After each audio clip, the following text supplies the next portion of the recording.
Musika taldea 2022ko irailean sortu zen, 4 musikarirekin, Joni Poxole gitarran, bera etorri da dola urte bat, Zoan Zamzeon basuan eta Julien Bouillet baterian, eta gero ni kantuan eta biolontxeloan.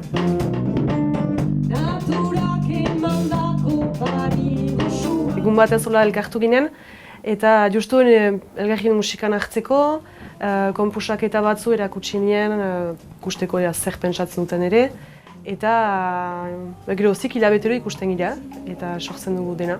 Elgarrekin jotzen dugu, baina Julienek ditu moldaketak eta musika sortzen, eta gero nik testuak eta melodia batzu.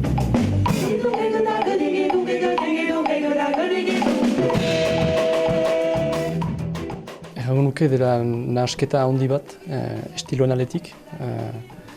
Musikari ezberdinak dira, jatorri ezberdinetatik, bai geografia mailan, bai estilo mailan, musika estilo mailan. Eta hori guziarekin batera, bakotsak ekarri du bere aztarnatikia, eta hori guziarekin sortu dugu kika, eta kikaren estilo berezia, azkenan influenzia guzi horrekin sortua dena.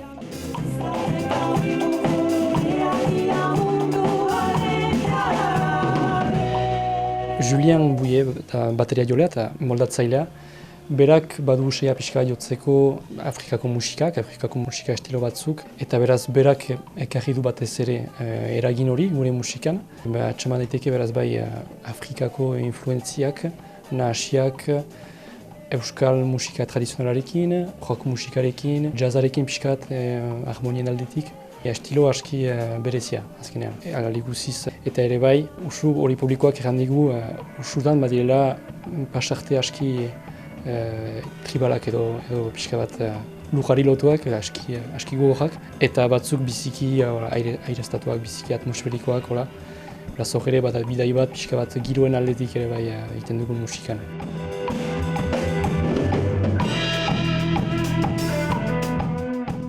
Bidaia bat musikaren eskutik, baina baita hitzen bitartez ere, naiz eta entzuleari askatasuna ematen dion bere ibilbide propioa garatzeko.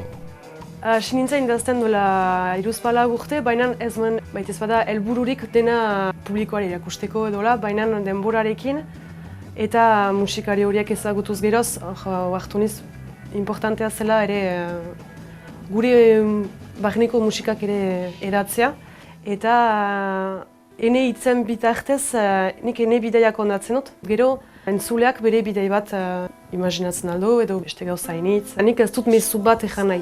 Bakotsak bere mezua hartzen dut, eta bakotsak bere biziarekiko edo momentu bertan duen giroarekiko hartzen du ere nahi duena. Luma bezain harina, ahia bezain pizua. Bidaia bat kolore eta jatorri anitzekoa, baina euskaraz, naiz eta beste hizkuntza gutxitu batzuei ere lekua egin diote. Ni lasaiago naiz euskaraz hitz eginez eta euskaraz idatziz, eta horrez gain euskaldunek hainitz bidaiatu dugu, historiantzak eta hola. Eta gure repertoriak bidai bat kondatzen duenez, mezu aski edera ere horren akusteko. Inglesa edo espainola edo mundu osoan hitz egiten diren hizkuntzak, denek hitz egiten dugu hizkuntza hori. Aldiz, badira beste hizkuntza batzu bojokan ari dira ezagutarazteko eta salbatzeko. Beraz, bai sartu dugu kanakia gurekin, zedjeo hizkuntza, eta ustez geroan ere izanen dira beste hizkuntza batzu. Lehen kontzertua maiatzean egin dute eta publikoaren onespen edo iritzi positiboa jaso dute. Egia erran honen beldurra ginen pixka bat. Nola estilo hori biziki berezia den, bereziki hemen, Euskal Herrian. Eta azkenean, pozik izan gira emaitzaz eta ukaintugun jendeen komentarietaz eta guzi. Ikusi dugu orokorki, senitu dugu bederen ajeraun bat, komentarioak onak izan dira ere bai. Beraz, konten gira, azkenean eta espero dugu bide horretan segituko duela.